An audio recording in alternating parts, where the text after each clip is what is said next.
Hello, welcome to TrueHoop with me, Jarod, Hector, and Coach David Thorpe. How are you, sir?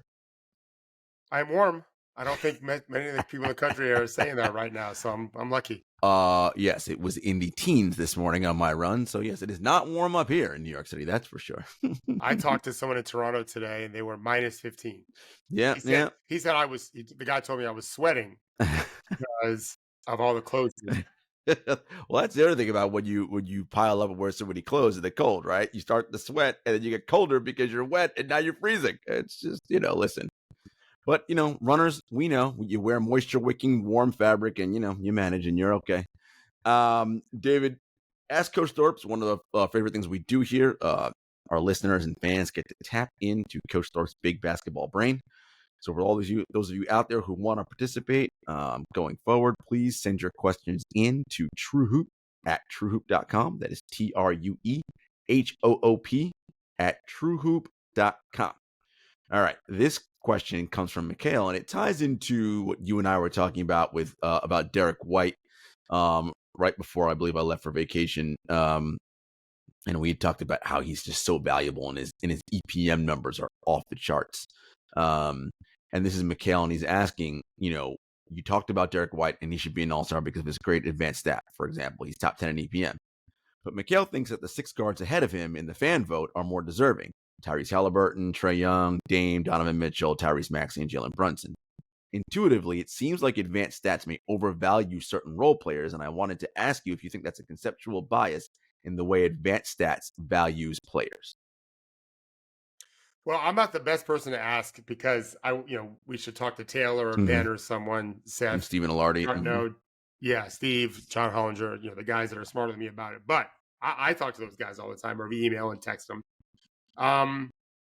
So first of all, I don't agree that Trae Young has had a better season this year than Derek White. I agree. His team is very up and down, and he's a big part of that, in my opinion, good and bad. He is incredible and also sometimes horrific, like a NASCAR plane crash, car crash. He is sometimes. He is amazing, though. But I think Derek's had a better season. Anyway, I think that the algorithms do their best. My understanding is they do their best to account for everyone on the court. So it is true that when you're playing with better players around you, there's a real benefit to it. There's a negative to it. Your usage won't be as high, and that values in. That does matter to some degree. But they do their best to account for both who you're playing with, but also where on the rotation, who you're playing against, right? Role players, backups, starters, stars. The other thing is, I do agree with this with a very simple idea, and I'm looking forward to talking whenever we do a stats talk with these other guys. Ultimately, a possession ends with a make or a miss. Okay, I don't know how qualified those makes and misses are when this data is created. So in other words, if it's a miss but it was a great shot, does that score the same as a miss and it was a terrible shot if you're a defender? Meaning we really did our job. He missed the shot because we did our job and we made him take a tough shot. Is it the same ultimate result as you played no defense? They just missed the shot. I don't know about that. I'm curious about it. And also the missed shot itself. When you've got a Rudy Gobert, a Chet Holmgren, guys that are protecting the rim at a high level, Brook Lopez for years. Not sure Milwaukee's done as well this year with it. It's going to raise everyone's boat because they're just not making as many shots. Or you've got the big wing defenders or whatever that can guard the perimeter better. And so there's no doubt Derek White wouldn't be performing like this, in my opinion, on a lesser team. That being said, there's just a handful of guys that can play as well as Derek's playing for Boston and have them be as successful as they are. And so this is where I think humans can use the data, not just our eyes, but we can think deeper. We can think deeply and be able to make the assessment that while Derek White may not be able to put up the same numbers Trae Young can put up in Atlanta, we could argue the Celtics could be worse with Trae than they would be with Derek. But we also might be able to argue that Derek would be better for Atlanta than Trae. He's just a better player. Yeah. different. Right. Then that accounts then the system. What are you running with Derek White as your one instead of Trey? It's not just science. There's art to this as well. And that's where I think the art comes in. No, I love this. And this is where, you come in, right? Because you are someone who watches games and you are not you're not afraid of advanced analytics or someone who's prisoner to only your eyes. You watch with your eyes and then you check stats. Do they back up what my eyes are and what my knowledge of the game is showing me? If not, then I have questions to ask. What's the disconnect here? What is missing? And I think that's the important part of it, right? So we use these two things together. And well, I want to talk about that sure. because you're exactly right, Jarod. I just had this situation happen the other day. I watched a whole game, and a starter for a team only took a few shots. I think went 2 or 5 from the field, maybe 3 or 5 from the line. I don't remember exactly, but nothing extravagant offensively. He blocked a couple of shots, got maybe 6 rebounds, 3 or 4 assists. Was +5 in 22 minutes as a starter in a game that his team lost by 11, 12, 14 points, whatever. But when he was on the court for 20 plus minutes, they won.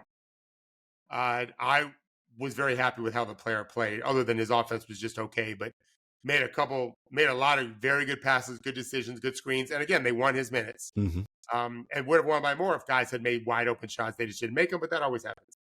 A backup in that same game played 1 more minute, scored, I think, 2 more baskets, was minus 15 in the game.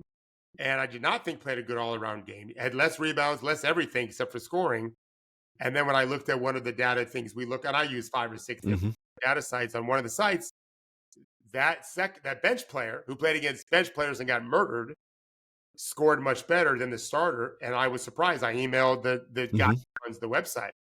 And one of the things he told me is you get dinged for being the nearest guy to a scorer when they score. I have a problem with that. Right. Because what I see, and I've suspected this before, and I can't wait till we do a show on it, I've watched guys like LeBron, I feel like intentionally not close out a guy that he's not going to get to, because if you're not within 3 feet, it's like you didn't exist. Now, it still goes against your record. Right. Because you're on the defensive side of the ball. Correct. But you're not dinged, especially because you're getting scored on. That, to me, is an issue. Yeah. No, this is awesome. We're still working through this. We're through this. And I think oftentimes people get this in their head that well, I thought advanced apps are supposed to be perfect, and they're not. There's no system is perfect at determining whom is quote unquote better than somebody else, right? These are all tools in our toolbox that we are using, right? And you come to make an informed decision about what you're seeing and what's happening. And Jarod, the guys that are doing this, just like a good coach is always trying to tweak his offense, his defense, whatever. I've been impressed with these data guys. They're always looking to make better algorithms. They are. They're hungry to tell the best stories possible which means accurate stories. And so, I'm all in with these guys. I just don't understand is what they do. They don't understand what I do either. But their stuff is super important. I value it tremendously, and every year I think it'll get better and better. And we talked about this. This is another part of Mikhail's question. Mikhail says White is great at doing the small things, but you have to consider that his role isn't as big as someone of the other stars on the other team. So his value should be theoretically less. If we look at just EPM, then White would be the best player on the Celtics. And I think that's where Mikhail kind of misses the point, right? It's not so much that because his role isn't what Jason Tatum's is in the Celtics means he's less valuable than Trae Young in Atlanta, right? It's what is being asked of him to perform in the role and in the squad that he's on. When you have Jason Tatum and Jaylen Brown, we don't need you to do all this offensive creation. Those guys got that. However, you have to be the best on-ball defender. You have to initiate offense, get us into things quickly. You have to rebound well. All those different things that, again, have value. And I think that's what we're trying to determine with these advanced stats, right? Henry says this all the time. Scoring is the easiest thing for our eyes to understand. Right? Ball goes in, done. It's very easy. And those are the people who excite the neural parts of our brains, right? Ooh, Trae Young is so exciting. No doubt. Elite offensive player. The things that are not, although with Trae, it's pretty easy to see. The things that aren't so easy to see are, well, how are you on defense? How are you at navigating over screens? How are you doing all the other things? Trae ain't very good at that, right? We have lots of eye tests and number tests to see those things. And that, as we always say, defense is half of the game, right? When you Yeah. don't have the ball on offense, what are you doing? Guarding. Yeah, there was a plays maybe a few games ago where a backup player for a team who was starting in the game because of an injury was able to not just take away the roller. He was on the left side of the floor I'm sorry, the right side if you were on offense facing the basket. So defense's left side. I'd like a corner shooter type guy, quarter shooter, quarter wing. Actions going on the other side, pick and roll. He was able to slide all the way over, disrupt the roller coming. So the read was, okay, the tagger's man is going to be open. And so the dribbler threw it to what he thought was the open guy. That defender was able to cut off the pick and roller and then get in the pass lane and actually steal the ball. You just don't see that very much. A good defender will close out the shooter and maybe even take the shot away, or at least do an early high end contest and lessen his chances of making it, out of 10 times. So make 3 instead of 4. This guy actually stole it, and he did it twice. It was really quite extraordinary. That is valuable stuff that we can start accounting for better than ever with these metrics. But I'll take issue with something else, and nothing against the McHale, is that his name? Nothing against him at all. No one thinks Derek White's having a better year than Jason Tatum. Correct. Nor is anyone thinking he's more valuable a player.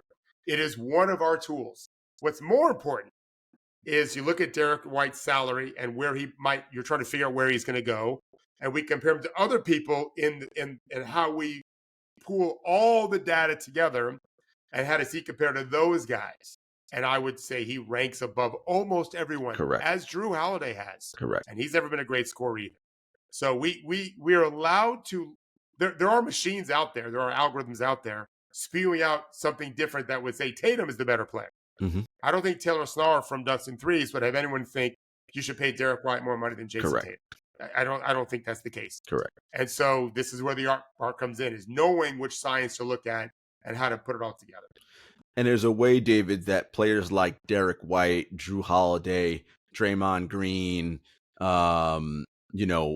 etc., how they are beneficial and so critical in teams winning championships, right?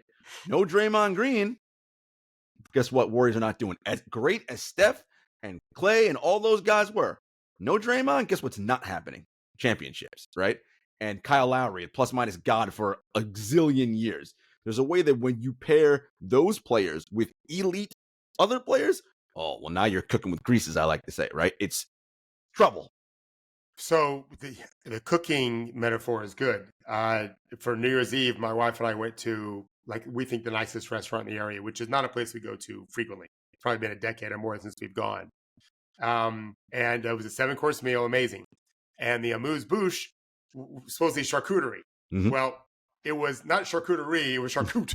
It was just one each. It wasn't like an assortment of meats and cheeses, and it was just one thing. And I couldn't even tell you all the different layers on this one morsel of food that each of us got. There were 2 total. But it was the greatest thing I've ever had in my life. Until the next course was also amazing. We had 7 of them. But it was just extraordinary.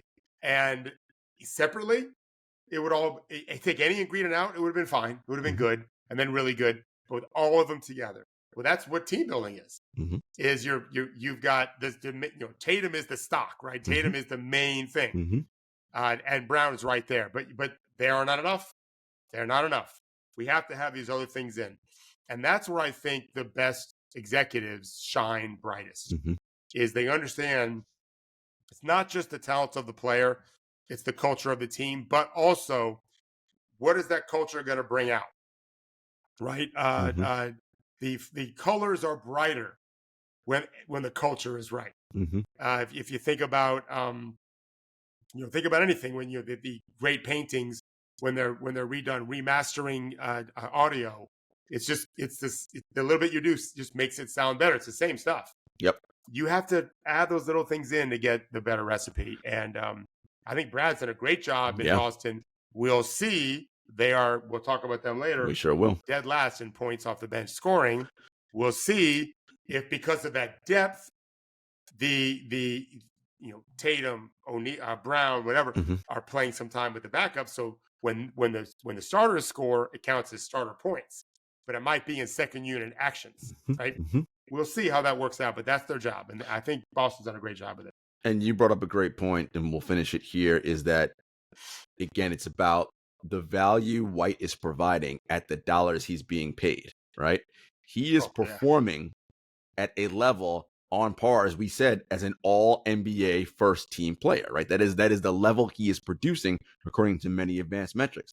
But he's not being paid what a first team all NBA person makes, which is usually $40, $55 million. He's making 17.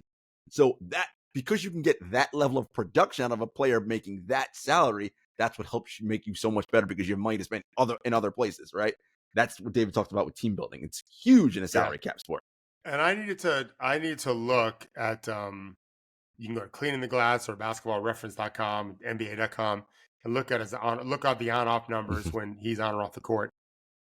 Because even though he's probably not going to make all NBA, he certainly is going to be in the running for it. And the on-off, I think, will tell us a big story. That I just suspect, having watched Boston play a lot, I'll be watching him again tonight. They're just not as good when he's not on the court. He's really a terrific. I think Mikhail's just using him as a placeholder. He doesn't just mean Derek White. Yep. But he picked the wrong guy to pick, probably because he's really spectacular. He is someone that rim protects at a guard. A couple years ago, he was like number one. Maybe even last year. It's super close in terms of, if he's the guy closing you out, you're just scoring a lot less. And he's got amazing hands, amazing timing, shoots it great. He also, man, he can play bully ball. I've seen him bully guards. You don't expect it. But I saw a game one time where it was, I'd say what was the Pacers. Andrew Nembhard kind of bullied him and scored. And I thought, man, how is that second year player doing that with Derek? Derek came right down, boop, boop, boop, score in the paint. Like, oh, no, young fella. I ain't taking that. Like, he's got some edge about him. Yeah, he's terrific. He helps you win possessions. And you've heard David say this possessions are what matters in this game. Like, that's the whole game, right? And he is excellent at helping you win possessions on both ends of the court.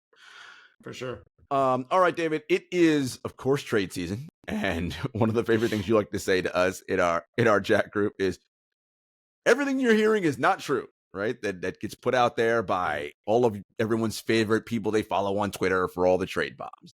And it's true, because if you actually look at when moves happen, they almost always are never talked about prior to.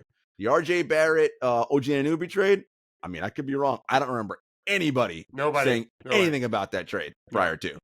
And this is David's point. He's like, and your agents are going to keep things quiet. The only time it comes out in public is if someone is trying to show another team that, oh, maybe they'll force them to make a move because we have more leverage, or whatever the situation may be. But the actual specifics, people keep those things very, very quiet. But David has a feeling that this trade season, we're going to see some things. Yeah, there's a couple of things. So you and I are about to get into a little list of the contenders, more or less, and what they have to do a better job of, whatever. Well, here's number one: is what are they going to look like? You know, no matter what I say today, they may look different as early as tomorrow. So in some cases, if a few years ago a team tried to trade for a player and failed, and word got out, they were going. Maybe it was true, maybe it wasn't. But media people remember it. And so when that player looks like he might be available again, well, then everyone's going back to the teams that initially they thought were going after him.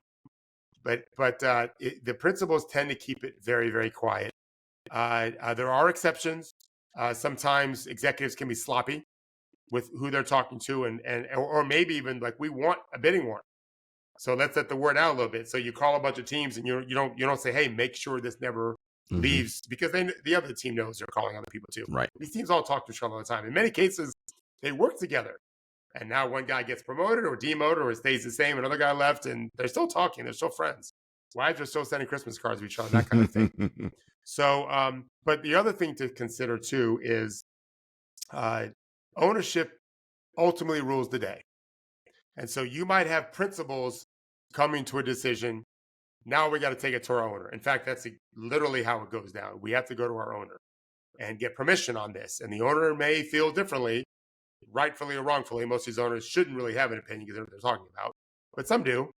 But yeah, there's a lot to it, and there's a lot of moving parts. And you may want to trade player X for player Y, But the team for player Y may say, we don't want X, we want Z, we want A or B. And they go back and forth and they haggle. And you got to get money agreed to. If a player is about to be out of a contract, what is that going to next contract going to look like?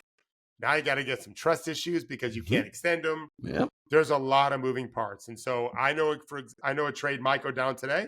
It also might not go down today. We don't know. We have no idea. The owner gets to decide that. Yep. The owners if both owners say, "Yep, let's do the deal," they might get a deal done. But no, who's going to tell billionaires? Who's going to start predicting what they're going to do except fight taxes and abortion and whatever it is that owners fight for? And who is going to tell a billionaire, yeah, no, we're not doing that, right? Like these guys don't hear the word no ever in their life. They're the boss of everything. So if he or she says we're not doing it, guess what's not happening? It's not happening because they decide it's not. And I love the point that you make. I think oftentimes with the way trades are presented, David, and this is whatever, it's not about Woj or Shams, but like through Woj and Shams, it's this idea of, oh, it's just simple. You just call this guy and you get this, and it's not how it works, guys. Like this stuff takes lots of haggling back and forth, right? They don't call on a Monday and then Monday night, all right, we're done. Like, and the trade's happening. As David said, I don't want this player. I want that player. Okay, but I don't want to give him up. Well, how about this draft pick? Well, I don't want to give you that draft pick. It's a lot of back and forth. And then also you can, if I don't follow, I'm almost never on Twitter and I don't follow any of those writers. I don't need to get my news broken that way. Right. I'll find out fast enough anyway. Right. The analysis is what matters to me. And those guys don't do analysis. But I know of an instance in the last month where one of the big newsbreakers broke some article about a team was trying to negotiate with another team. Well, meanwhile, I know for a fact that writer was told indirectly through another co-writer of his, there's no truth to what you're talking about. It's not at all the case. And they went with it anyway. And then at some point that day or the next day, they kind of qualified their statement and said, oh, no, negotiations aren't happening anymore. Like they're just trying to stay relevant in the world and throw something out there. It's almost never accurate. That's why I don't follow any of it. It's just made up hooey, typically. Yeah. It's based on, there's a lot of Hollywood movies based on a true story. But the true story is maybe 1% close to what really the movie was. So I see a lot of those things here. Is there's throwing stuff out because there was once a talk 3 years ago, 3 months ago, 3 days ago. They don't really know much more than that because they're not being told anything. Yeah. And then they're just called after the trade's done. Right. If they want the national guy to break it as opposed to the local guy, which is what happens all the time. Yeah. Look at that, folks. A little inside basketball for you there on how this stuff really breaks down and how it works. But look, it's interesting, and this is going to lead us into our next thing. But before we get into that, let's take a quick commercial break. So David has been on record saying he thinks it will be an active trade season, and I think a large part of that is because there are a bunch of teams sort of clustered around the same level, and maybe some teams. Listen, one of the things about this, David, is GMs can convince themselves and owners, we're right here. We got a good record. If we get this one kind of player or these two types of things, we could be right up there with Team X. And, I think if you look at all the metrics we look at, Boston looks elite. Of course, we talk about them. Minnesota and OKC have excellent metrics, but, they have to show us stuff in the playoffs. And we have questions about Minnesota offensively for sure and the youth of Oklahoma City. And Denver is the defending champions, right? They're starting five still when they play. Pretty fucking good at basketball and just won the championship. But really, there's Philly, there's other teams. You're just like, there's no gauntlet where you're like, all right, this team head and shoulders, invincible. You cannot beat them 4 out of 7. And that may cause more people to be like, well, maybe we should go after this thing. We're pretty good right now. Let's make a move. So I said to David, all right, let's look at the 6 rough or so contenders. And these are the teams I put out there and a couple wild cards. And one of the great things we have about working with David is that he watches basketball and analyzes teams in a way nobody else does, right? Most people just watch it and say who wins, whatever. David's looking for development. How'd you look now versus running that same action 15 games ago? All sort of little intricacies like that, which are great. So I wanted to go through some of these contenders with David and ask him, what is he looking for in these teams as we approach the second half of the season? And yes, folks, we're at the halfway point. Not All-Star game. All-Star game's like 2/3. We are halfway through the NBA season right now. And usually, unless something major happens, record-wise, this is kind of where teams hover and stay within a game or two of where they are in the standings. So I want to start with the first team on my list, David. We just talked about them, the Boston Celtics. I mean, they are, when that 5-man unit plays, good God, they are really good. But they're not perfect. I saw the Minnesota Timberwolves, who were on the second night of a back-to-back, came in late, like 1, 2, or 3 in the morning. They had a lead, 7 points up with 2 minutes to go, so they're not perfect. What are you watching for the Boston Celtics in the second half of the season? There's a couple of things. One would be they're just rely on their starters to do lion's share of the scoring we talked about. So you can stagger them after you start them to make sure you always have some guys in the game that can help the second unit score. That's going to come at a cost overall in minutes in the postseason, but it absolutely can work. To me, the biggest thing is fighting complacency. They just are a really terrific team. Those, probably the two best fivesomes are Denver's and Boston's, wouldn't you say? Yeah, I'd agree. Yep. If it's just a 5-on-5 league, it would be those two, I think. And they defend. Boston defends. There's a real pride in what they do. Can they keep an edge? Because I'm someone who believes there have been exceptions, but they are just exceptions. The teams that sleepwalk through the last third of the season or so, and then think they can turn it on. I used to call it the Pistons syndrome, because that Detroit team was just going to win the Eastern Conference pretty much every year, right? And I just thought they manufactured it pretty well. I don't think it's a good strategy. And look at Miami 2 years in the last 3 have not been great, and then in the postseason really done well. Well, that's also the fault of these teams that are better than them that just could not continue to maintain it, and then didn't have in the postseason. So to me, if Boston is reaching, I don't know what the record is now, but if they can get to 60 wins, that would mean, they're, or even more. I didn't predict them to do that before the season. It says a lot about them if they continue to find a way to crush people on the way. So they're 2.5 games off on Milwaukee right now, 30-9. So would you, if you were part of the Boston Celtics brain trust, how would you look to talk to your guys about keeping that edge in the second half of the season? Would you use it like a laboratory, basically saying, barring something major happens here, we're going to be somewhere in first or second place in the Eastern Conference? Is that what you think? And let's work on some things that maybe you want to see in the postseason, or is it still no, just win every game in front of you and move forward? And I doubt they're doing that. I would definitely prioritize making sure we have more production from our bench, empower them, find ways to get them to feel like they're being productive for us. We want them confident. A lot of those guys haven't really done much in the playoffs, like those starting 5 guys have. Even at the expense of potentially losing games. You think that's valuable? Yeah. Yes, I agree. Yeah, I think you're better off losing that way and being competitive than coasting with your better players. And so, and then the other thing is, I would really talk to my team. I would do the research. As here's the teams that have been 30-9 going into the final 43 games of the season, and here's how they finished the regular season. Here's what they did in the postseason. My guess is they haven't all won championships, and we're trying to win a championship. So how do we do it? Well, we were 30-9. Let's maybe win 32 games in the second half, 33 games. Like I said, win 60 or more, which they're on track to do now. Let's do that. Let's have no excuses. If we develop our young guys, we still expect to win games. We're not playing them 40 minutes all the time. Yeah, I just think you be competitive. And I don't get the impression that they're going to be complacent, but human nature is to relax them. You're not chasing a record. There's no record. You're not going to break the Celtics all-time winning record. You're not going to catch the Thunder. I'm sorry, the Thunder. The Warriors, right? Yeah, you're not going to catch or the that. Bulls, so you're not doing any of that stuff. Let's be the number 1 seed. There is value to that, in part because we should be. That's the argument. Is that our biggest competitors are ourselves. I like it.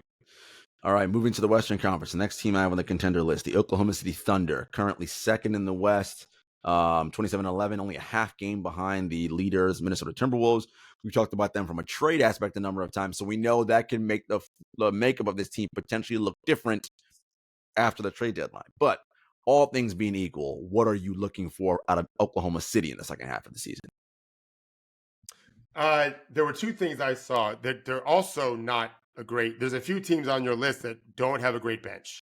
The Thunder are really interesting because really Shea's the only guy playing. I'm sorry, Shea and Chet The only guys really making a difference in terms of impact. Even Jalen Williams, I think, has a negative plus minus on off court data number. They don't have a lot of scoring off the bench. Isaiah Joe's good shooter, and they're 26 in opponent second chance points. They're not a good defensive rebounding team, and some people don't care. I care. Any Memphis Grizzlies fan should care too, because they've had real success. Memphis has killing you on the glass. I think it matters. I do. I think to look at every 7-game series, every game lives on its own island in a sense, and you got to win 4. And so if you think, if we're the better team, we're going to outplay them 2 or 3 times at least in 7, at least, and we're going to win those games. But we're also going to have 2 or 3 clunkers. So and so maybe one game's a toss-up, but if you can win a game, a series, because you just crushed them on the glass, and all the games are pretty much even, that's huge. And so to me, you're looking for, Travis, our editor, plays fantasy. The way he does fantasy basketball is every stat you get, you win, the assists and turnovers, points, whatever. It's an interesting way to look at it, but in a playoff series, it's that way. I want to win the 3-point shooting contest as much as possible. But I also know I'm not going to win some of those. Do I automatically have to lose? Not if you kill them on the glass. Not if you kill them in transition. Not if you kill them in a few turnovers. And so Oklahoma City, not being they're a great shooting team. That's the other thing too, is if they can clean up their defensive backboards better, there's a little less pressure to be so good on offense, because they're the best free throw shooting team, I believe, and the best shooting team, 3-point shooting. I don't know how long that'll last. And so we got to find ways to win when we're not shooting well. What's also interesting about Oklahoma City is their youth. And I love, you said this maybe last week or something, where, yes, it is usually true that a young team has to go through pain and fire before they win, but doesn't have to always be that way, right? I'm looking at where Oklahoma City is, and they're I said half game behind Minnesota. It's possible. Well, I mean, whether they finish 1 or 2, they're going to play one of those play-in teams. Well, lurking down in that range are the Mavericks with Luka Doncic, the Phoenix Suns with their big 3, and potentially the Lakers. That's a problem, right? If you get one of those 3 teams in round 1 when you were a young basketball team. And who is the 4 and 5 seeds right now? The 4 and 5 seeds right now are the Clippers and the Pelicans. Exactly what I thought. Hello. You want to deal with Zion and Herb Jones and Brandon Ingram, and they've been a good playoff team. They have been, and then of course the Clippers are they might end up surging to 2 or 3. They might. But nothing's going to be easy. I didn't mention the youth part because nothing you can do about that. Right. You just got to keep playing. Right. The postseason is going to be a different animal. They've been playing games. That's it. So except for Shea, barely. So, yeah, they just got to tweak up what they can do, and then the postseason is going to be what it is. Win or lose, they'll learn from it. I would like to see the urgency. I think you will, because they are young. But none of them are going to think, except for maybe Shea, none of them are going to think, well, they're all going to think we're going to be doing this every year. Shea needs to remind them not so fast. We only hope. Yeah, it is too hard. Yeah, Luka, when he went to the finals in the Western Conference 2 years ago, he never foresaw last season. Nope. LeBron and AD never foresaw what's happened since they won the championship. I would bet if you surveyed the 1,000 smartest basketball people, me being one of them, maybe. Let's assume I am, because I made up this game. And it's 1,000 people, so come on, you're definitely in that group. If you asked all of us, what are the chances the Lakers don't make it back to the finals? I wouldn't have said it's a great chance. It was a chance. They really look loaded, but it's hard. Things happen, injuries and change of coaches and all of that. So to me, the Thunder should not take it for granted that next year is going to be even better. And let's try to do something really special this year. Yep, that's a mindset issue. I like it. The Philadelphia 76ers, a team you have been high on the last 3 years. Played well so far this season. A little rocky of late. 5-5 in their last 10. Yeah, 5-5. Yeah. Missed Embiid for at least 4 of those games. So yeah, off and the that's bat, a big deal. So off the bat, Embiid health if that's a problem, well then they got problems. So assuming he's healthy, what are you looking for Philadelphia in the second half of the season? Yeah, this is not the Celtics that can lose a Tatum or Brown and have just an embarrassment of riches on the starting five. They don't have that. There's a couple of stats that I found. One is they're 25th in opponent's second chance points. I'm sure that goes up when Joel plays. But how do you handle Joel's minutes? A couple of years ago, the year they lost to the not couple, 4 years ago they lost to the Raptors, and that's the famous series where they got murdered when the few minutes a game Embiid was out, and it was, I don't remember the numbers anymore because I'm old, but it was crazy, like how few minutes he missed and how badly got overwhelmed scoring wise in those minutes. So that's part of it. Is you better handle your backboards better when Joel's out of the game. They also are doing a bad job of getting back on defense. They're giving up their 26th in opponent fast break points. These last 10 games, that's what I've been looking at. Last 10, that's a problem. You're going to miss a lot of shots when Joel's not playing. All of this goes to how do they handle the non-Embiid minutes, because these are all non-Embiid minutes now. And then the third one was they're giving up a lot of paint shots, paint scoring. Again, Joel's out, but all this circles into how are they handling Embiid's minutes. So Embiid's non-minutes, whether he's out of a game but he's playing, or he's out of a game because he's not playing.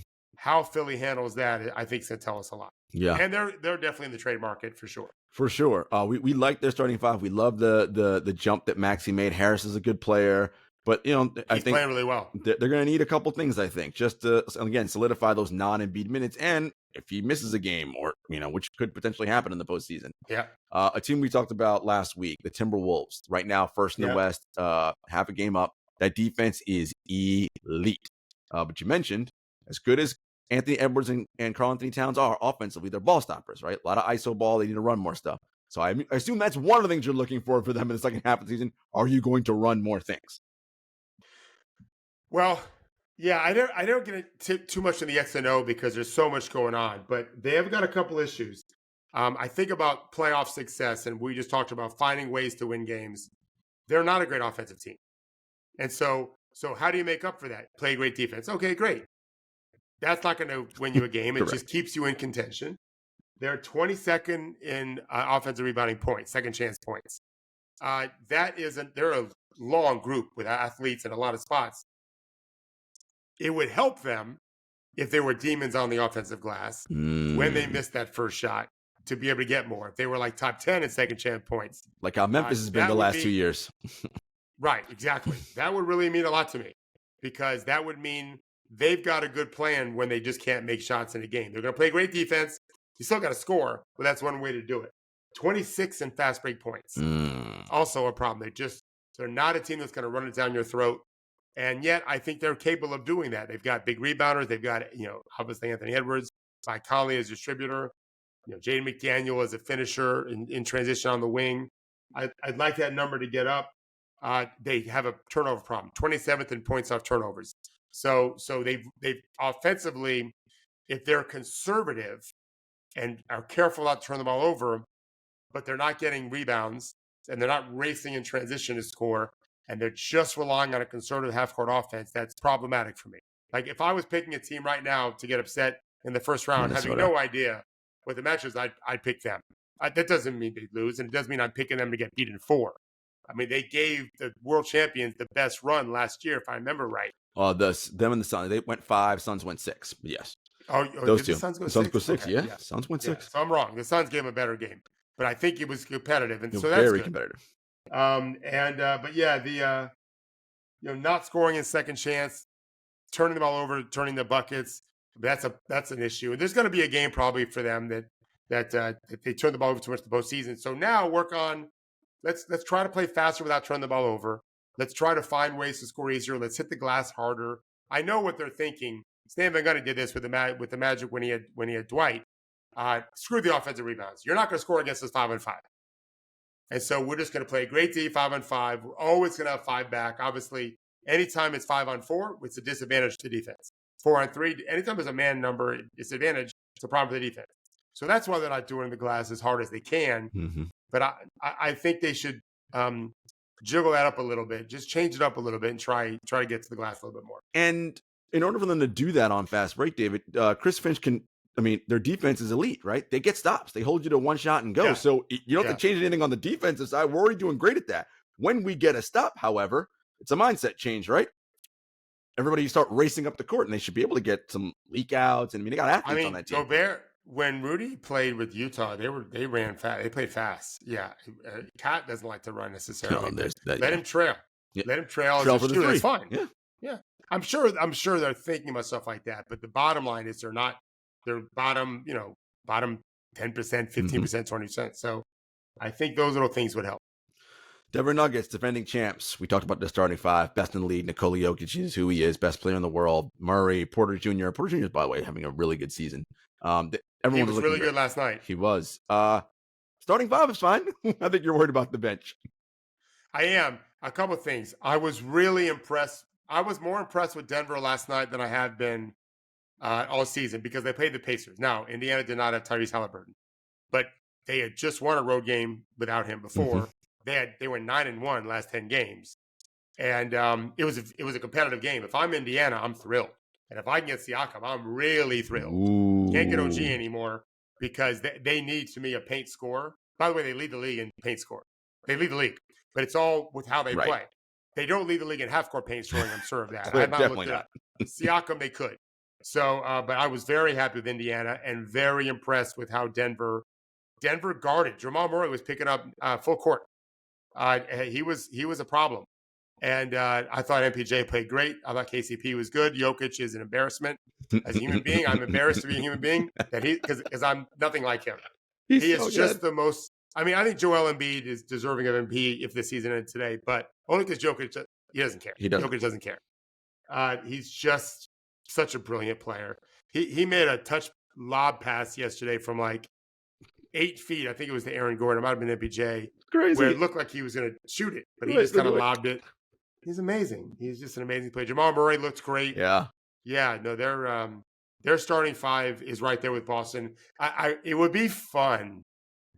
I don't know how you could do it, but it'd be fun because you can't do it. But just a 5-on-5 tournament. Oh yeah. You can't do it because guys tweak an ankle. What are you going to do? Kind of thing. But But those two teams would be, that'd be a 7-game series. I don't know who I'd pick. For sure. Yeah, that's, man. Fucking amazing. Because Tatum and Brown are a real problem. And then the defense that Holiday and White can play, it's just, But then still, the way Jokic moves those guys on offense, like, it's tough. Yeah. It's tough. Yeah. All right, moving on to the Los Angeles Clippers. David's team, many people, like, whatever. Clippers, we know about them. Load management team, blah, blah, blah. They stink, whatever. They're not going to be, listen. Kawhi Leonard's playing, and he's playing like Kawhi Leonard, all NBA, all defense. Damn, those three are really good with Leonard, Harden, and PG-13. The Harden-Zubac combo is really excellent. They got depth and size on that team. David, if they stay healthy, I don't know. Clippers looking good. I think they have a shot to win the West, a good shot. They have, I looked at two issues. They're playing really good defense. Will that be maintained? What I'm fearful of is a drop-off defensively for them because they're rolling. They got their top 4 seed, and then, we'll be fine in the playoffs, kick it back up a notch. Not so fast. I don't like that. I want you to build, I want you to earn that momentum. Now, remember, Cleveland is one of those teams that for 4 years in a row, pretty much, it looked like they weren't able to play the kind of defense they needed to play under Ty Lue. And then the postseason every year, they blow my mind with how amazing they were. And I talked to David Griffin about it. David said that he was the GM. Mm-hmm. He said that Ty Lue took over. Do we have David on the show here? I don't know how I talked. Yeah, during was COVID. On this show? Mm-hmm. Okay. So he might have told us then that Ty just took over and said, now I'm doing the defense. He wasn't doing it before. I thought that was ingenious. And so whatever it is, let's hope that they can keep playing defense all season. I think they're top 10, top 12 right now. Yeah. And I like to see that. And then for a team that plays as slowly as they play, I think they're last in pace. They have too many turnovers. You wouldn't think that'd be the case, but it is because they play so slowly. That can be an issue. You're putting so much pressure on your offense and your defense, quite frankly, to be effective offensively, to be super efficient and productive enough when you're also turning the ball over a lot because it's going to work more points for them. Right. That's an issue to keep track of. And that'll be hard come the postseason, right? Because you're playing against really good defensive teams, and Yeah. you're losing possession. That's a problem. I have 2 wild card teams, David. Let's start with the Bucks first. They had a crazy win last night on a Dame logo 3. They play porous defense, which has been their bugaboo really all season. But what do you look? They still have Giannis and Dame, and that's a hell of a 1-2 punch. And Middleton's been playing well this year. What are you watching for the Bucks second half of the season? Yeah, I mean, to me, it's the defensive side of the court. I watched that game last night, part of it. They just are not performing. I haven't looked up what their numbers are, but they're not performing well defensively. Not Brook good. Lopez isn't the same force that he was. 16th in defense. I mean, Denver won it last year with about the same, but you'd like to see that more. Other than that, it's just build some depth. I'm not sure their bench is much of anything. That's an issue. I wouldn't be surprised. I don't know what they would do. They just are so limited now what they can do. That's why OKC is such an advantage. There's so many options for them. Yep. It's really amazing. But yeah, I like to see them tighten up things defensively so that they go into the postseason knowing they're not going to get rolled by anyone because of our defense. Yeah, like Miami. The other team I threw in was the Pacers because their offense is so elite. Mind you, Halliburton's out right now with the hamstring. I'm assuming, again, I can't out of a crystal ball. I don't know what hell it's going to be, but I'm assuming he comes back and he's fine. Look, I just feel like if they can be halfway decent defensively, like they might scare some people with the way they play. What are you thinking about Indiana second half of the season? Yeah, I've not looked at what their last 10 games are 9-2 after losing to Denver yesterday, what their defensive rating is. Maybe while I'm talking, you can look up on NBA.com. Because Dustin Pease doesn't give us that. No, don't give us last 10. Yeah, I'll pull that up. But NBA.com does. I see a difference in what they're doing defensively for sure. They're taking a lot of pride in it. They've been playing good defense now for a bit. They're playing their better defensive players more.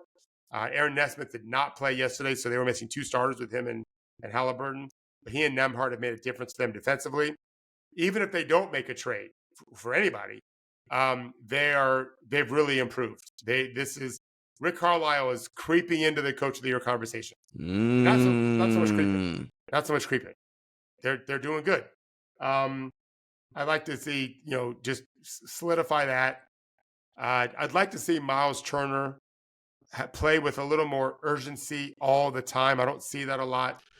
But I do think they're going to pull some kind of trade because I think they realize we got some possibilities here and some young players that are valued. Indiana 13th in defense in their last 10 games, 8-2 as you mentioned, which is, I mean, if they can play 13th ranked defense with that offense, look out. Yeah. And they played some good games on the road. They played some good games. We talked about this, as I said to you, with Halliburton out, is there anything they can learn about themselves defensively? You were like, maybe not, but they are playing better defensively. So when Tyrese comes back, it's like, hey, buddy, that's a big deal. We're doing really well here defensively. Can you maybe not be a turnstile on this side of the floor? Right. I would argue this. He should be empowered to feel like I don't have to be so great on offense. We did just fine in my absence. If that continues, they play Utah next after losing to Denver, winning their first game on the road. They have a couple more ones after that. I think it's a 6-game road trip, maybe. Tyrese, you don't got to do quite as much offensively. We need your energy on defense too. We can find other ways to score. We have plenty of scores. Now, after a trade, we'll see what happens. I have no idea. Yeah, but yeah, that's it. But I have 3 other teams. Yeah, so other ones because I was like, those are the ones I see with the wild cards. But David, of course, big basketball brain. Who am I missing, and who you're like? Keep an eye on these guys. Well, I don't know about missing, but I think we probably should mention the Pelicans. They're playing very well. They are very well. And no one talks about them. And they win games sometimes when Zion doesn't play. We know what kind of force he can be. We got to keep watching them. They're where they have 5 seed, 6 seed. Yeah, the Pelicans right now are 5 seed, and they're only a game and a half behind the Clippers, and they are 5th in adjusted net rating, 13th on offense, 7th on defense. They're good. Yeah. They're good, yeah. Willie's right. Willie's done a great job, and this was a big year for him. And so, yeah, I think we should mention them. Okay. I have to, out of respect to the basketball guys, mention the Warriors. Okay. Draymond Green's back. Supposedly, I don't know what it means. I did read a great article about him today. I think it was on the Athletic. Really, really interesting stuff. He's an interesting guy. Sure is. And a really special player who's had some issues, but can't take away his talent and what he's done on the court. This is actualized, realized talent, also not wasted talent. I don't expect much. I would tell you, I'm I not agree. sure unless they trade Kuminga, and what they're going to get for Kuminga. We'll see. I know they're trying. They're not trying to trade for Kuminga. They're trying to get some help. Trying to get better. Steph wants it. Steph's very frustrated. And then Miami. Of course. Miami is there. They're sitting right there still. We know not to count them out. Never. They've got good depth. Yesterday, Spo only played 8 guys for whatever reason, but they've got good depth. I would not be surprised to see a deal there made. I don't think they want to depend on Jaime Jaquez in the postseason as a rookie, but he's not your typical rookie. He's a little older, which helps. But yeah, I think Jimmy Butler's not playing. Like, he never plays. Well, it's so interesting you say that, because the Heat, their whole culture, Heat culture is the opposite of load management, right? They don't believe in that. Yet, I'm like, Jimmy Butler hardly plays all regular season. So whether you say you believe in it or not, somehow, however you do it, Jimmy always finds a way to be rested on the regular season, and then come postseason time, he turns into top 5 player in the world. So, that's something to watch, because when they do that with Bam, with exposed genius X's and O's, listen, Milwaukee don't want to see them on their side of the opposite them. The Celtics don't want to see them. They're just like, oh, not these guys. The 76ers definitely don't want to see them. And the Heat, they're like, we'll be 10th. We don't give a shit.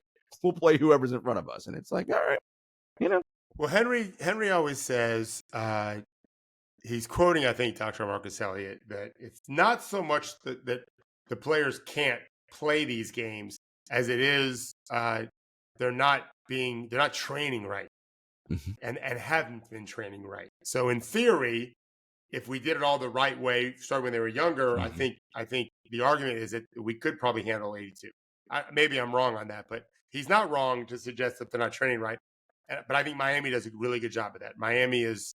They're very team centric, or focused on preventing injuries and building players up and training very hard to prepare for the season. Yeah, they're expert at that. And in Jimmy's case, I have no idea why he's out. I don't think anyone really does. But he's gonna be a hell of a player come postseason. I'm sure of that. As he usually is. All right, David, it is Martin Luther King Jr. Day, which is a big day in the NBA. Like Christmas for any of these players, it's an honor when they get to play on MLK Day. They have special jerseys. Of course, the league has done a good job of honoring the life and legacy of arguably the greatest human that this country's ever produced, in Dr. Martin Luther King Jr., in terms of all the things he's done for just human rights and the advancement of people in this country. And so, the players like playing on this day, and they have really great stuff that they do and great videos. So I encourage fans to, if you like the other stuff around basketball, listen to this stuff, right? Because I'm sure, Dr. King probably didn't predict an NBA where these guys were doing so well monetarily. Now, if he was still here, he'd be like, but you fellas can be doing a lot more than you're doing, right?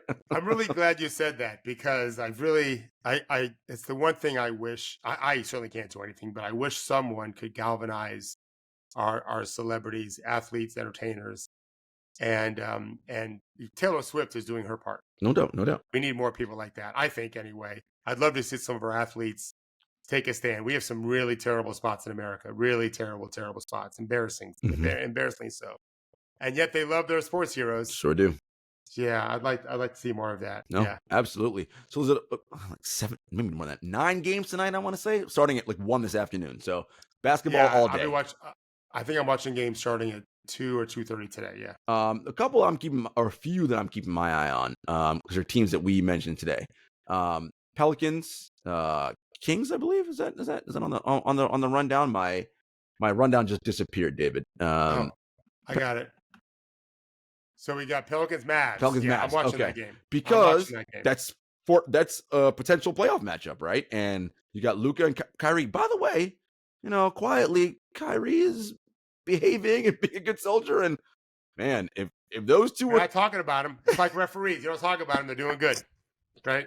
Kyrie like a referee now. If those two were cooking, listen, that's as tough and out as they're going to be in the position. We saw Luka do it with Luka and the Pips 2 years ago. David mentioned they went to the conference final. They're trying. I just don't think they want to trade their young assets, Lively and Prosper, because they're talented players. But people are trying to get them. So we'll see what it does. But yeah, I'm watching that game. That's it. And then you've got Magic Knicks. Because look, the Magic, struggling lately. I want to say 3-7 in their last 10, but still in that top And range. competitive. They've And been they competitive can too. guard. Here's a team, David, that I'm wondering, do they say, look, it's not about going all in because they're not winning anything, but do they say we need to get a little bit more help offensively and just I kind of don't see where think we so. are? Okay. Orlando, Yeah. what I'm hearing is they don't want to do anything and change that timeline. Okay. It just puts I don't, whether right or wrong. It doesn't mean they won't. If someone's going to make an amazing offer, but my understanding from agents is Orlando doesn't want to play ball with anyone. They want to just see what they got this year. Franz Wagner's playing much better. He was really struggling. He's playing much better. Paolo's playing well. Yeah, I think they're just gonna. I think they're just gonna see what they got this year and then maybe make a move in the offseason. Well, they can guard for sure. That defense is legit, and that'll be a rock fight against the Knicks because they like to play some good defense too. So that'll be interesting. And like Heat Nets, just because it's the Heat, and Brooklyn is again they're in that playing zone as well. They're an interesting team, David, because they've got a plethora of 3-and-D type wings and too many to like really do anything. Traded. I was gonna say, Mikal probably not, but although let me not say that. Anything's possible. No, I think you're right. I think he probably won't get traded because there aren't enough picks yet. So you might as well keep your guys and try to at least be decent. So Cam, DFS, those guys could be definitely on the move. Right, especially Dorian Finney-Smith or Royce O'Neal. I mean, Cam Johnson's very good too. He's another one that you could, you can get a lot for him. I mean, I was joking the other day, David. You know who Phoenix could use right now? Cam Johnson and Mikal Bridges. Funny how that works, isn't it? It's is what it is. All right, folks, enjoy the games today. We will see you on Thursday.